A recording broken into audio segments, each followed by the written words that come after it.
మీరు సంఘానికి ద్రోహం చేసి చాలా మంది ఎక్కడంటే అక్కడ వెళ్ళేవారు చాలా మంది. ఈ వాక్యము గమనించండి. రూల్స్, నియమ నిబంధనలు బైబిల్లో ఏది కూడా లేదని కాదు. పుట్టినప్పటి నుంచి సత్య వరకు ఎలా ఉండాలో ప్రతి నియమ నిబంధన ఉన్నది బైబిల్. నేను ఇష్టం వచ్చినట్టే వెళ్తాను, నా రోజు ఇక్కడికి వస్తాను, నా రోజు అక్కడికి వస్తాను, అన్యవారు ఎవరైనా ఉంటే కొత్త సంవత్సరం నుంచి ఎక్కడో ఒక దిక్కే ఉండండి. దేవుని ఆలయం కట్టబడే దేవుని ఇష్టం ఎంత మందితో నడిపిస్తాడో దేవుడు చేస్తాడో పని, నా పని కాదు అది. సంఘం అంటే ఆశమాశగా అనుకోకండి. సంఘం అంటే ఈ నెల వస్తా ఇంకొక నెల రాననుకోకండి. ప్రతి ప్రోగ్రాంలో ప్రతి కార్యంలో ఉండాలి. చాలా మంది క్రిస్మస్ రోజు కూడా రాలేని వారు చాలా మంది ఉన్నారు.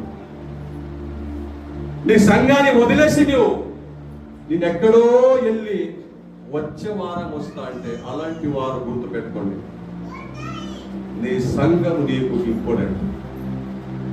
నీ సంఘము, నీ కుటుంబము, సంఘాన్ని ప్రేమించే మనసు నీలో లేకపోతే నీవు ఎన్ని సంఘాలు తిరిగినా నీకు దేవుని ఆశీర్వాదము ఉండదు, మనశ్శాంతి ఉండదని బైబిల్ చెప్తాం. ఒక సంఘంలో పెరిగి, ఒక సంఘంలో పెద్దగా, ఒక సంఘంలో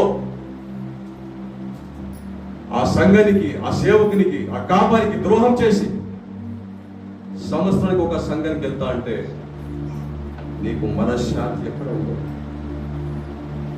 అందుకే చెప్తున్నా, బైబిల్ చదవండి, అనవసరమైన మాటలకు గురి కాకండి, అనుభవం లేని మాట